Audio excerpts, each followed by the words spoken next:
Oye, país, buenas noches, buenas noches. Oye, país, gracias por su compañía en esta hora. Yo soy Rudy González, como cada noche, aquí para conversar con ustedes sobre los temas noticiosos que ocurren en el país y en el resto del mundo. Señores, el COVID continúa avanzando, continúa. Hoy, en el último boletín, los dos últimos boletines, ha bajado un poco la incidencia, pero sigue alta en lo que ha sido el comportamiento que tuvo hasta hace 3, 4 semanas. Hay muchos casos, principalmente en el Distrito Nacional y en el Gran Santo Domingo, también en Santiago y en otros puntos, hay un rebrote y la gente tiene que cuidarse, tiene que cuidarse. Yo no me voy a cansar de insistir en eso cada vez que abro el programa, este conversatorio con ustedes, porque la verdad es que tenemos que ganar conciencia, porque tenemos un problema de frente, que es el COVID, con todos los estragos que ha causado durante más de 2 años.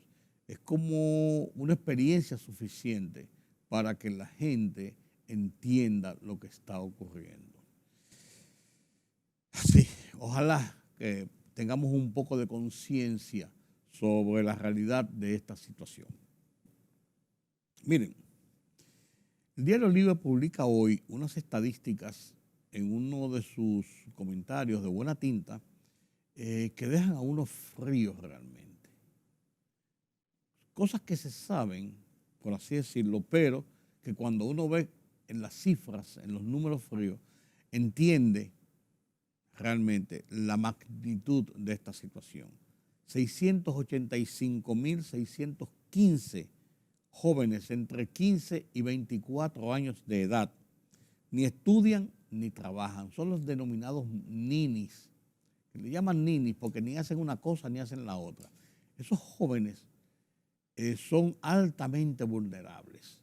Son parte de esos muchachos que no tienen nada que hacer, que su visión de vida y su futuro de vida se va trazando dentro de un mar tormentoso que los lleva a muchos de ellos a situaciones complejas como la delincuencia infantil y juvenil, la delincuencia juvenil, sobre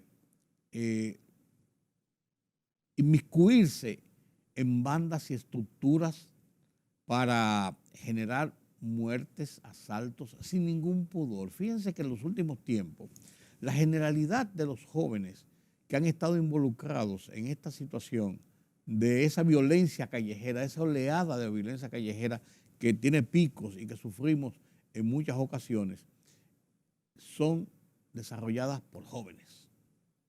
En edades entre 16, 17, 15, 16, 17, 18 años, 20, 22, 23 hasta 25 años, la gran mayoría. Y esta estadística habla de que entre 15 y 24 años hay 685.615, una estadística oficial elaborada por el Banco Central, de las estadísticas que hace el banco. Esa cantidad ni estudia ni trabaja, eso conforma un aumento en un orden del 44% a partir de la pandemia. Se incrementó esta franja de ninis que ni trabajan ni estudian. Hay estadísticas por ahí que hablan de que son 800.000 aproximadamente.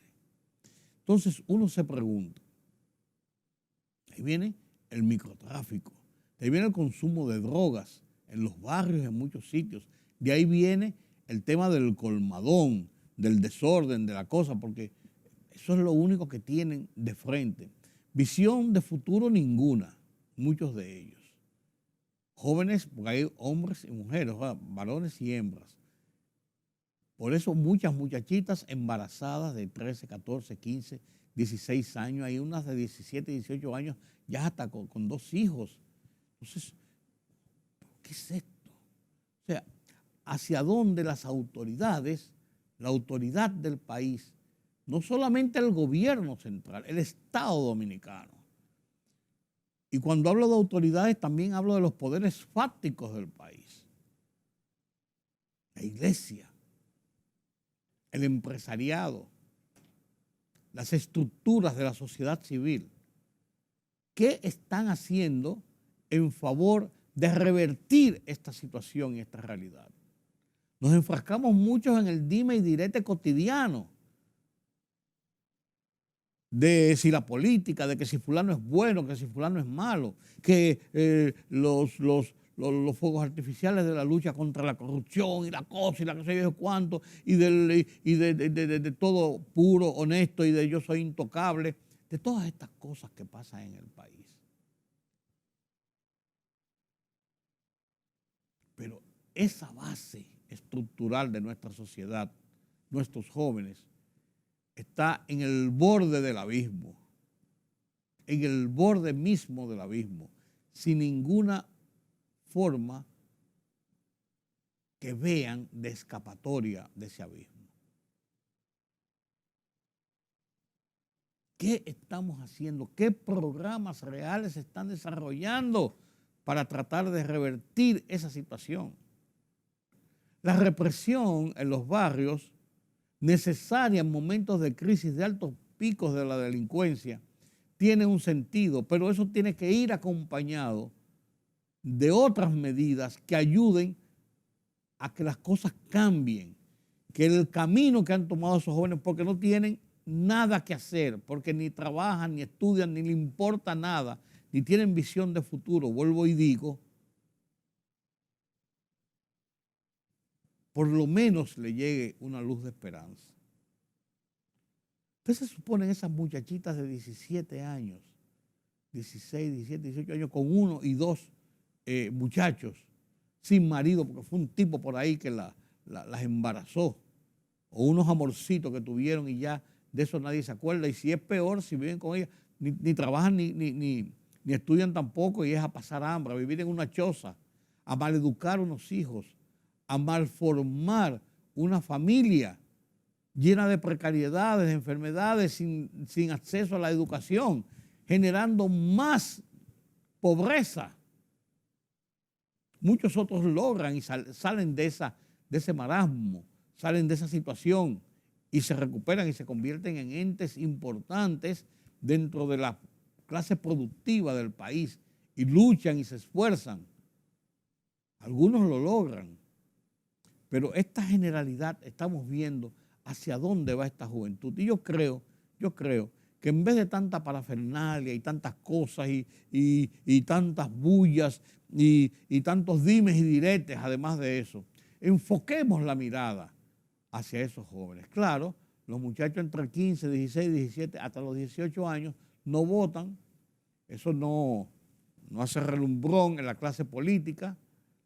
Los empresarios seleccionan lo que quieren, para lo que quieren, y así se va convirtiendo esto en una bola de nieve que va aumentando esta desgracia, y después terminamos como naciones como El Salvador, para poner un ejemplo cualquiera, donde las bandas se apoderaron del país, las denominadas maras, dominaron el país en un momento determinado y entendían muchos de esos jóvenes, que incluso se fueron haciendo adultos, de que el camino más fácil y su único camino para poder sobrevivir y estar dentro del ambiente de esa sociedad era delinquiendo, imponiendo la ley de la violencia, del asesinato, del sicariato, del asalto, del atraco, de infundir miedo en la sociedad. Nosotros no hemos llegado a esto, aún, pero en el camino en que esas cifras nos hablan, de que 685.615 jóvenes en edades entre 15 y 24 años en República Dominicana ni estudian ni trabajan, nos pone en el camino de llegar a una situación de esa naturaleza. Y eso, señores, tenemos que pensar en ello. Las otras cosas van en paralelo. La política está ahí todos los días para hablar, para decir, para insultar, para denostar, para ponderar. Está ahí día a día. Los dimes y diretes están a diario en en esas redes sociales, Dios mío, en esas redes sociales. La acumulación de riquezas de los más pocos y el descenso hacia la pobreza de la mayoría está ahí, son realidades de un país como este, que yo digo a veces que uno piensa si hemos llegado ya al subdesarrollo. Uno piensa que todavía estamos hasta lejos del subdesarrollo, mucho menos el desarrollo. De que es una nación que pujante va avanzando en muchas cosas, que hemos dado saltos importantes, incluso en medio de esta crisis. Eso es verdad. Y lo aplaudimos, claro que sí. Y ese es el deber de nuestras autoridades, y ese es el deber de la clase empresarial, y ese es el deber de la sociedad. Claro que sí. Pero también tenemos que mirar al otro lado, porque estamos dejando esta situación de lado. Y quizás cuando nos vengamos a dar cuenta, va a ser tarde y vamos a decir, ¿por qué también no miramos hacia esa parte de esos ninis, de esos jóvenes entre 15 y 24 años para quedarnos en la cita de estas estadísticas que publica Diario Libre? Esa es la realidad, señores. Esa es la realidad. Hay una campañita abierta contra la Superintendencia de Electricidad que uno ve las cosas y uno dice, en este país sí pasan cosas. Mira, no cabe dudas de que el pacto eléctrico provocó en un momento determinado buscar la forma de estructurar reglas de juego para el tema de la energía eléctrica, de su producción, de su negociación, intermediación, de su comercialización y de su suministro y del uso racional de esto, porque habíamos tenido por toda la vida algo a la loca, a la tonta y la loca y a suplir necesidades. Y esto convirtió nuestro parque eléctrico en un parque obsoleto y altamente caro, cuya carestía llegaba al consumidor.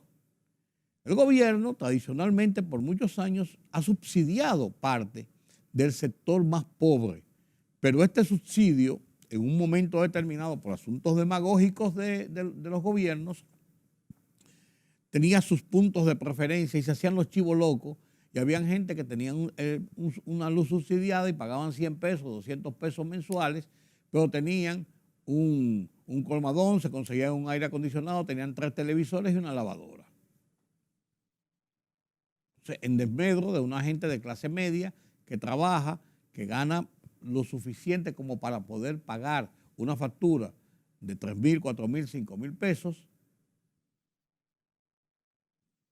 tienen menos equipos, usan menos energía eléctrica que los otros y tienen que pagar más. Entonces, esas desigualdades, además del negocio de la producción y la inclusión del Estado en la parte privada y de la parte privada en la inclusión del Estado en la producción y distribución de energía, era un punto con muchas nebulosas, con muchos amiguismos, con muchos negocios. Entonces, este pacto eléctrico conformado entre el sector privado y el Estado principalmente, lo que procuraba era organizar el sector. Entre una de esas cosas, el pacto eléctrico establecía que por muchos años en República Dominicana no se han producido aumentos de tarifa en la misma proporción en que ha aumentado el precio del petróleo, por ejemplo. Y se estableció el aumento de la tarifa. Se postergó 5, 6, 7, 8 meses el tema de la pandemia, la situación crítica del país, pero comenzó a aplicarse de una forma paulatina, cada 3 meses, un empujoncito hasta llegar a los niveles de cierta compensación con la realidad del costo de producción de la energía. Bien, hasta ahí vamos bien. Claro, hay quejas por montones que llegan a la Superintendencia de Electricidad de que se cobran facturas, no que se cobran tarifas, sino que se cobran facturas que salen del marco de la realidad. Hay gente que le aumentan de un mes a otro mes un 100 y un 200%, y tú dices, pues no he consumido más, no tengo nuevos efectos de consumo. Vaya usted tiene que ir a la superintendencia y comienza el proceso que siempre ocurre para llegar a la realidad. Y la superintendencia ha emitido resoluciones y decisiones de que las sedes deben devolver millones y millones de pesos a usuarios que se ha comprobado que fueron mal facturados o excesivamente facturados. Vamos a decir mal facturados o excesivamente facturados. ¿Por qué? Porque sí. Entonces ellos han cumplido con su deber. Ahora se va a producir un nuevo aumento en el precio de la energía eléctrica y ya comienzan las voces a torpedear la superintendencia porque es, en cierto modo, la que maneja parte de toda esta estructura. ¿Qué ocurre? Que conjuntamente con eso se ha comenzado una campañita de situaciones contra la superintendencia. Entre ellos el tema ese de las plantas flotantes que andan por ahí y su alto costo y las conversiones de la producción de energía, de petróleo, de diésel, incluso de fuel oil, que es altamente costosa, hacia el gas natural, que es el combustible de moda, por así decirlo, de cara al futuro inmediato, porque es más limpio, porque es más económico, porque es más seguro su producción y porque no está regido sobre la base de los carteles del petróleo, que son tan susceptibles que los aumentan porque quieren o por los efectos de una guerra tan desgarradora y desigual como la provocada por Rusia contra Ucrania. Pero también cuando la superintendencia incide en evitar las contaminaciones por el efecto de las plantas, como el caso del limón. Hay una serie de cosas. Entonces han comenzado una campañita para fuñir la paciencia, excúsenme la palabra. Pero es que no encontraba otra menos de lo que estaba pensando decir, lo que debía decir. Entonces ahí está la realidad. Y yo creo que en el momento en que estamos viviendo, lo que menos debemos es torpedear las cosas que se van haciendo bien. Y este es uno de los casos. Pero esas redes sociales y esos intereses manejan mucha información y manejan mucho poder para desinformar a su vez. Esperemos. El tiempo dirá que no le quepa duda. Permítame la palabra.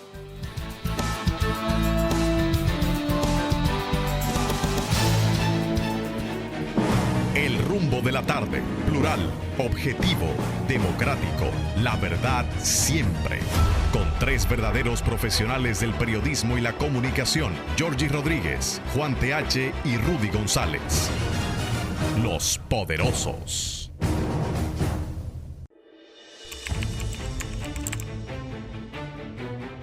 Periodismo de investigación, columnas, opinión, análisis, reportajes de fondo.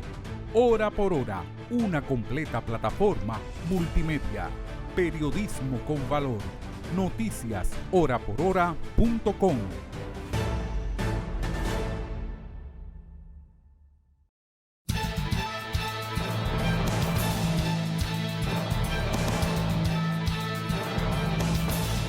El Ministerio de Salud Pública reportó 1.014 casos nuevos de COVID-19 y 0 fallecimientos en las últimas 24 horas.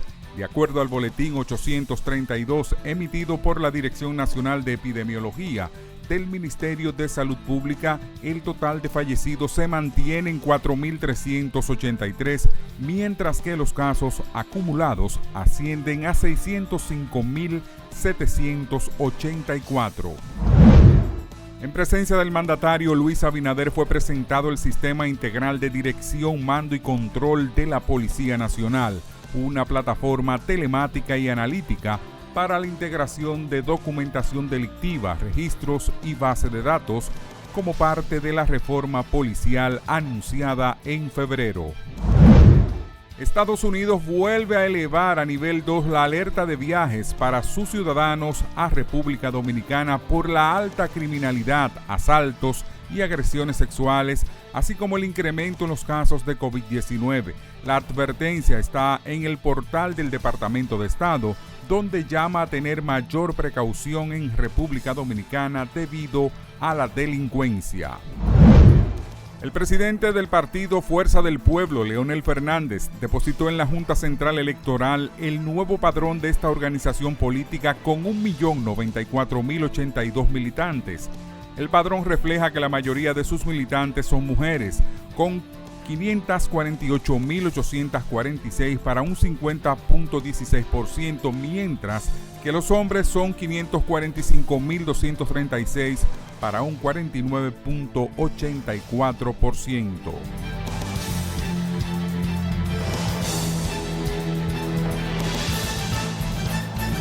Pedro Vargas nos presenta las internacionales desde la redacción central de Oye País.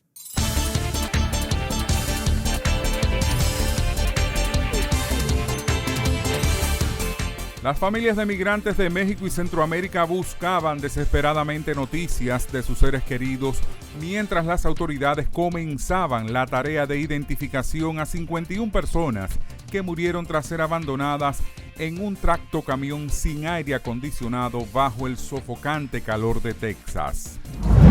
El presidente de Estados Unidos, Joe Biden, afirmó que la muerte de una cincuentena de migrantes en un camión en Texas muestra la necesidad de luchar contra la industria criminal de tráfico de personas. Este incidente subraya la necesidad de luchar contra la multimillonaria industria criminal que abusa de los migrantes y conduce a la muerte a demasiados inocentes, indicó en un comunicado Biden desde Madrid, donde asiste a la cumbre de la OTAN. La Policía Nacional de Haití solicitó el despido de 33 policías y que otros 3 sean encausados por su supuesta implicación en el asesinato del presidente Jovenel Moïse el pasado 7 de julio de 2021 en su residencia particular de la capital. El portavoz de la policía haitiana, Gary Destroyer, hizo el anuncio en una conferencia de prensa en Puerto Príncipe, recordando que el expediente de la investigación ha sido remitido a la justicia para el seguimiento necesario. El reto de lograr el hambre cero en 2030, uno de los principales objetivos de desarrollo sostenible de la Organización de Naciones Unidas, ONU, no se alcanzará si se mantiene la situación actual, marcada por los efectos del cambio climático, la pandemia del coronavirus y la guerra en Ucrania, alertó hoy la Organización de Naciones Unidas para la Alimentación y la Agricultura, FAO.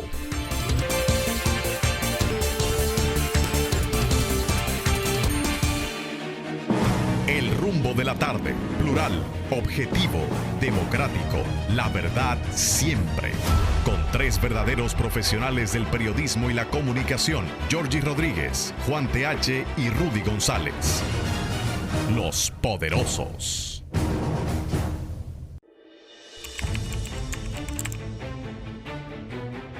Periodismo de investigación, columnas, opinión, análisis, reportajes de fondo.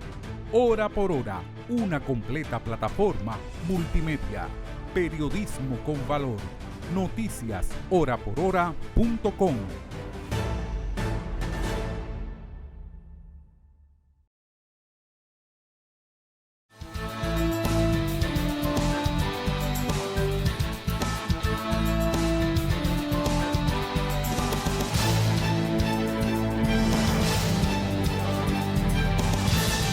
La ola progresista en América Latina. Así le llaman los políticos del continente a lo que ha estado pasando en los últimos tiempos en las naciones latinoamericanas, que han ido girando sus gobiernos o sus presidentes electos o sus conglomerados políticos electos hacia la izquierda. El caso de Pedro Castillo en el Perú, el caso de Boric en Chile, el caso de Fernández en Argentina, que es centroizquierda, el caso de bueno, Maduro está ahí, pero ahí tenemos ahora el caso de la victoria de Petro en Colombia, que ha hasta cierto modo espantado a mucha gente decir, pero ¿qué pasa? Colombia, que siempre ha sido un país de tradición de derecha o de centro derecha como mucho, y ahora da un giro hacia la izquierda, un hombre que viene de las guerrillas, como es Gustavo Petro. Sobre el análisis en el marco de esta victoria de Gustavo Petro, que debe asumir el poder en octubre próximo, La Voz de los Estados Unidos de América, VOA, en su programa Foro con Gonzalo Abarca, analiza la izquierda cómo se impone en el hemisferio. Un reportaje, señores, que no tiene desperdicio, que es actual y en el que debemos vernos los países latinoamericanos y la correlación de fuerzas más que por ideologías, por tendencias. Comparto este reportaje de la VOA, La Voz de los Estados Unidos de América, en la presentación de Gonzalo Abarca. A continuación, y con este reportaje, concluimos nuestra emisión de hoy de Oye País, con una convocatoria para mañana nueva vez, aquí en Color Visión, a esta misma hora, para analizar otros hechos de interés nacional e internacional. Yo soy Rudy González, los dejo con este reportaje de la VOA. La ola progresista, la izquierda se impone en el hemisferio. A continuación. El histórico triunfo de Gustavo Petro en las elecciones de Colombia suma a ese país al bloque de gobierno de izquierda en el continente. La llamada ola progresista permea a naciones del hemisferio en donde nunca se creyó posible una avanzada política semejante. Pero, ¿cuál es el atractivo del socialismo y por qué ha encontrado terreno fértil en América Latina? Por otra parte, ¿qué tipo de relación se vislumbra entre Estados Unidos y estas naciones que sonríen a gobiernos como el de Cuba, Venezuela y Nicaragua? Bien, para analizar el tema me acompaña la doctora María Isabel Puerta, profesora de Ciencias Políticas en el Valencia College en Orlando, Florida, y el doctor Jan Basset, director del Grupo de Estudios de la Democracia de la Universidad del Rosario en Colombia. Bienvenidos ambos. Empiezo con usted, doctor Basset. ¿Qué refleja el reciente triunfo de Gustavo Petro en una Colombia prácticamente conservadora? ¿Cuál es el gran desafío político de Colombia en este momento? Bienvenido. Sí, efectivamente es un gran giro histórico para Colombia, que nunca había tenido un presidente de izquierda. Tiene que ver, creo yo, con un cambio un poco en la historia del país que se genera a raíz del acuerdo de paz de 2016 con las FARC. En este momento pues hubo como una apertura para la izquierda, digamos, que siempre tenía que tomar distancia, digamos, de esta guerrilla en el pasado cuando estaba activa. Esto ya es un obstáculo que se levantó para la izquierda, y pues el acuerdo también permitió introducir nuevos temas en la agenda política, temas económicos, sociales, ambientales, incluso, que favorecieron mucho más a la izquierda. Claro. Doctora Puerta, ¿su opinión debe ser preocupante que la izquierda esté permeando el continente o no? Creo que es preocupante, sobre todo si se trata de expresiones extremas. El problema aquí es que hay una ausencia importante de un centro, en el caso no solamente colombiano, sino en el resto de Latinoamérica y a nivel de las democracias globales. Hay una ausencia de centro, y por eso estamos viendo que la disputa política se está dando entre los extremos. En el caso colombiano, vimos que Petro, luego de la primera vuelta, no la tenía toda a favor. Es decir, Hernández representaba una amenaza a su posible triunfo en la segunda vuelta. Y lo que vimos fue que el propio Hernández, con su discurso desarticulado, las amenazas implícitas de una posible presidencia de Rodolfo Hernández, ayudaron más a Petro que Petro en sí mismo como oferta política. Entonces lo que hay que ver es que en Latinoamérica también se está jugando, desde el punto de vista electoral, a una disputa entre una derecha que genera muchísimas preguntas, además de la amenaza implícita de gobiernos populistas o de corte iliberal. Y entonces hay una migración de votantes que no necesariamente creen en el socialismo, pero buscan protegerse de una amenaza mayor. Eso también hay que verlo, que no es un voto en blanco al socialismo. Claro, ese es un punto interesante. Ahora vamos a ver esto. O sea, ¿cuál es el impacto progresista en América Latina? Veamos, miren esto. Países como México, Nicaragua, Honduras, Panamá, bueno, ahora Colombia, Venezuela, ahí lo tienen. Perú, Chile, Bolivia, Argentina, Cuba, obviamente, y Brasil, por cierto, que tiene grandes posibilidades de integrarse a esta corriente si gana Luis Ignacio Lula da Silva las elecciones. Bueno, pues estos gobiernos ya han consolidado prácticamente la izquierda en este continente. Doctor Bassett, ¿por qué el socialismo ha encontrado terreno fértil en América Latina pese a que esta tendencia, doctor, no ha dado resultados satisfactorios en varios países del continente? Pues la verdad yo no creo que cabe hablar de socialismo como tal, ¿no? En el discurso de Gustavo Petro, pues no estoy tan seguro. De progresismo seguramente, que es mucho más etéreo quizás, pero de socialismo, a menos de hablarlo en un sentido muy general, y en este caso, pues incluyendo las experiencias, por ejemplo, socialdemócratas de Europa, que no han fracasado del todo, ¿no? Depende un poco del contexto. No sé, me parece que esta ola progresista es mucho más diversa quizás de la que teníamos en América Latina al principio del siglo. Me parece que entre, por ejemplo, un Castillo en Perú, Gustavo Petro, López Obrador en México, Boric en Chile, hay muchísimos matices, también contextos muy distintos.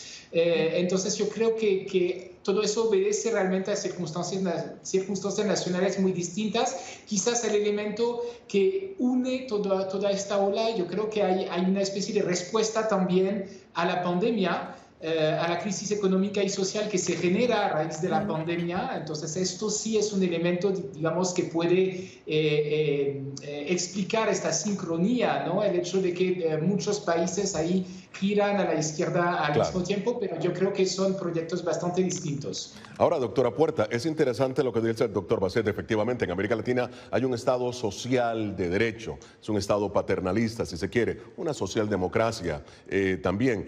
Sin embargo, no todos los candidatos han sido guerrilleros, ¿su opinión? O presidentes ahora.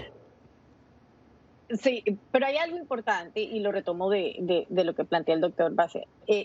Es un efecto que estamos viendo, sobre todo en los países más golpeados por la pandemia, pero también eso coincide con el efecto anti-incumbent. Entonces, lo que vemos es que la gente está buscando, porque hay demandas sociales no satisfechas. En el caso de Colombia, estamos viendo en Ecuador, en Chile. Es decir, existe todavía la certeza de que estos gobiernos que están siendo desplazados no han sabido responder a las consecuencias de la pandemia, no solamente desde el punto de vista social, sino económico. Entonces, lo que estamos viendo es que hay un efecto de respuesta, de cambiar a quien está en la presidencia por alguien que venga a mejorar las condiciones. Porque sí, la proporción ahorita es más hacia el lado progresista, claro, pero estamos en el caso de Nayib Bukele en El Salvador.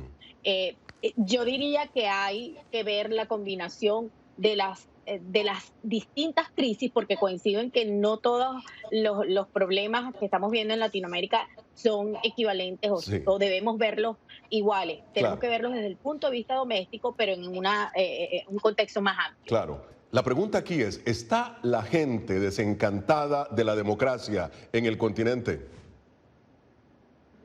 El desencanto no es con la democracia como modelo político, porque vemos que todavía hay apoyo inclusive en aquellos países donde está bastante, o quizás por eso sea que la erosión es mayor. Lo que hay es un descontento tremendo con la forma como quienes son electos responden a las demandas de la gente. Hay una toxicidad que está asociada a la representación política. El problema no es de la democracia, sino lo que las clases políticas, las élites políticas han venido haciendo con la democracia y sus instituciones. Claro, ahora, doctor Bassett, el mensaje que sobresale de esta ola progresista es precisamente la distribución más equitativa, ¿no?, de la riqueza, los mejores servicios públicos y de seguridad social.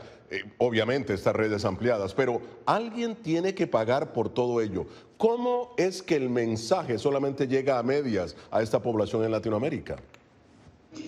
Pues porque evidentemente es mucho más fácil, digamos, en una campaña electoral, pues proponer más programas sociales que explicar cómo los vamos a financiar, y obviamente es todo un desafío en todos los gobiernos progresistas de la región y para el caso de Colombia en particular. Pero digamos que es una respuesta también lógica al hecho que con la pandemia se acrecentaron las desigualdades en el continente, no solamente la pobreza, sino las desigualdades. Y por lo tanto, pues ahí hay una necesidad de reequilibraje, de cierto modo, y eso pasa en muchos países por reformas fiscales. Claro, ahora bien, Estados Unidos fue uno de los primeros en felicitar al presidente electo de Colombia, Gustavo Petro. En un mensaje de Twitter, el secretario de Estado, Anthony Blinken, dijo lo siguiente: estupendo hablar con el presidente electo de Colombia, Gustavo Petro, para felicitarlo en su elección. Hablamos de la alianza de larga data de Estados Unidos-Colombia y sobre cómo podemos trabajar juntos para hacer más inclusiva la prosperidad económica, combatir el cambio climático y reforzar aún más nuestra relación. Y bien, esto fue lo que escribió el presidente electo Petro en su cuenta de Twitter. He mantenido una conversación telefónica durante 20 minutos con el secretario de Estado de los Estados Unidos, Anthony Blinken. Me expresó sus congratulaciones por nuestra elección y dialogamos sobre el proceso de paz y las acciones contra el cambio climático en nuestro continente. Bueno, vamos a ver acá, vamos a empezar a desglosar. Doctora, ambos mensajes lucen cautos, amables, ¿no? ¿Cómo ve usted la relación entre Estados Unidos y este nuevo gobierno, el tema de la paz, el combate al narcotráfico y algo no mencionado, la relación con Venezuela, temas que sobresalen? Bueno, a mí me parece que hay una oportunidad. Primero porque a ambos países les interesa un tema que la administración de Biden y el futuro gobierno de Petro han adelantado que será importante en sus conversaciones, y es el tema del cambio climático. Entonces, creo que hay una oportunidad para ambos gobiernos utilizar ese punto en común para tratar otros que son mucho más delicados. El tema del narcotráfico, el tema de reforzar el acuerdo de paz y sobre todo el tema migratorio, porque el comercial también va a ser importante, pero sobre todo el migratorio, porque ahí es donde Estados Unidos tiene mucho más interés en que continúe una relación fluida con el gobierno de Colombia para tratar de disminuir el impacto en la región y con ello, por supuesto, el impacto sobre Estados Unidos de las olas, porque dependen del momento estacional y del clima de Estados Unidos, que la migración venezolana vaya a seguir siendo un factor importante en la política doméstica de los Estados Unidos. Claro. Ahora, doctor Bassett, en su opinión, ¿qué puede pasar con las operaciones de inteligencia de Estados Unidos en Colombia en un nuevo gobierno de Petro?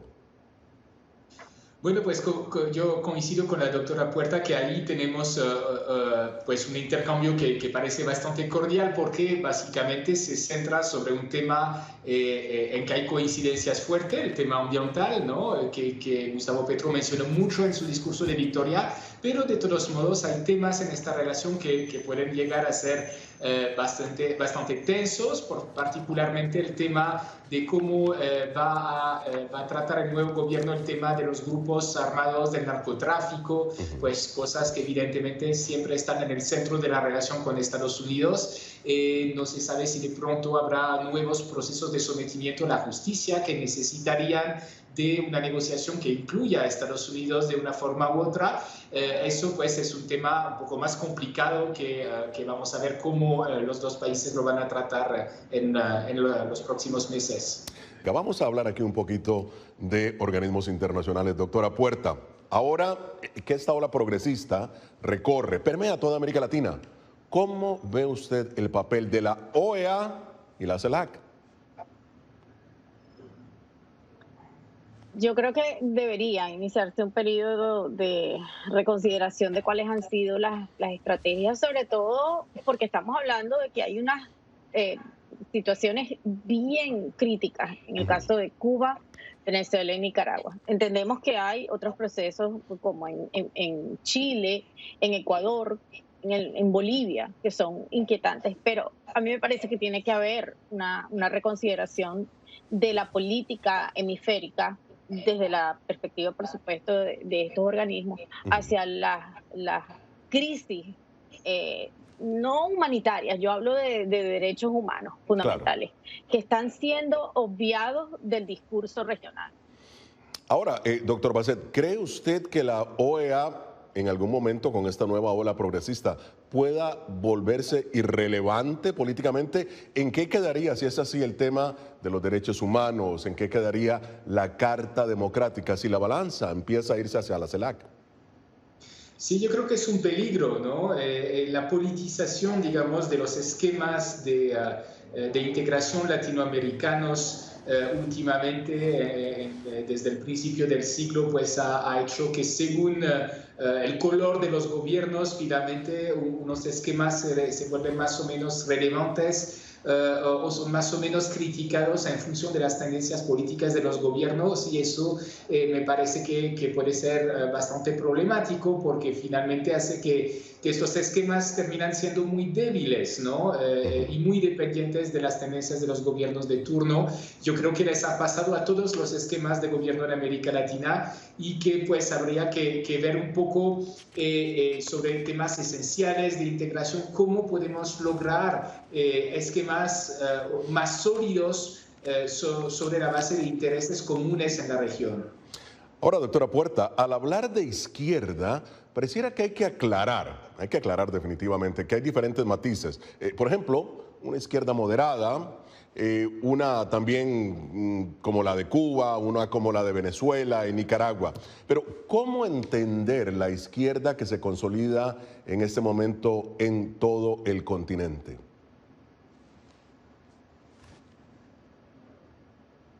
Doctora Puerta.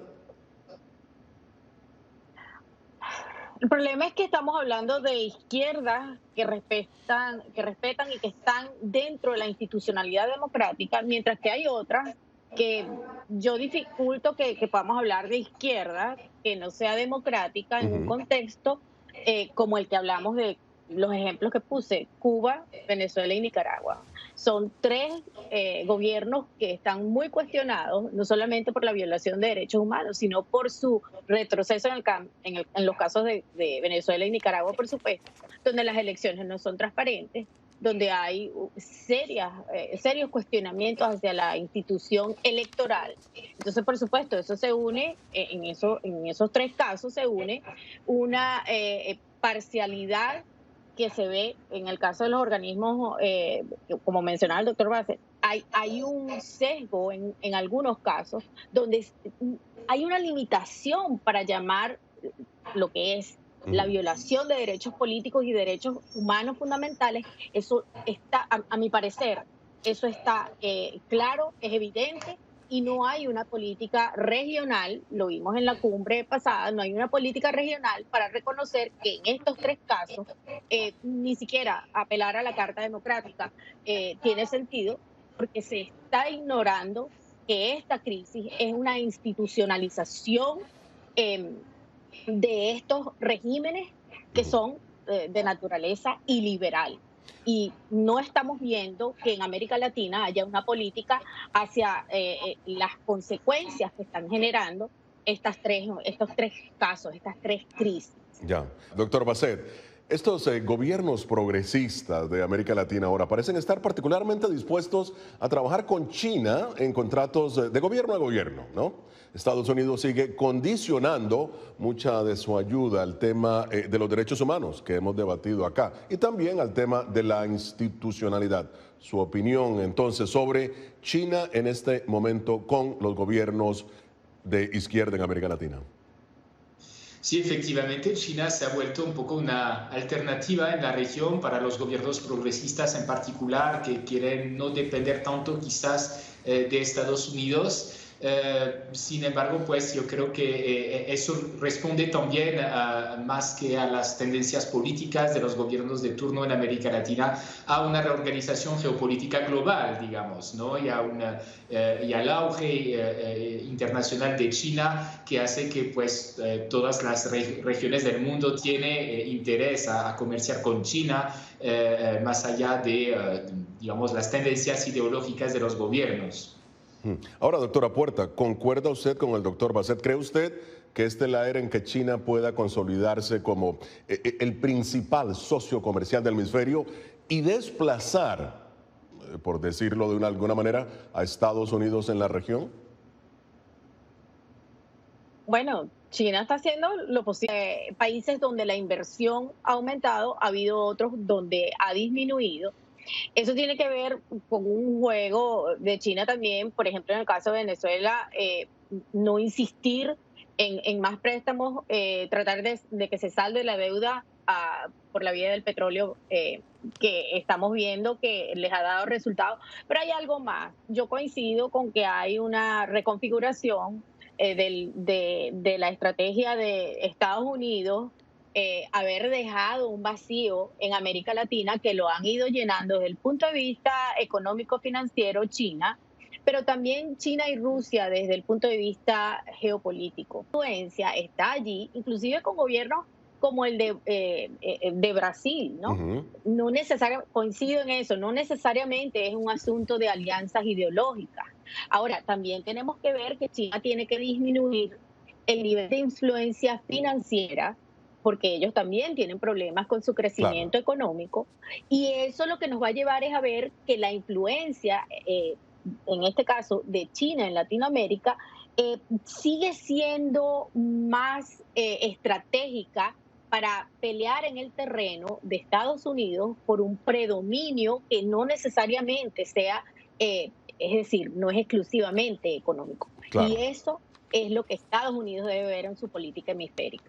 Bien, ahora sí, llegamos al momento de las conclusiones. Doctor Baset, sus conclusiones sobre la ola de progresista que permea América Latina. ¿Qué tenemos a futuro? ¿Cómo vislumbra usted el horizonte?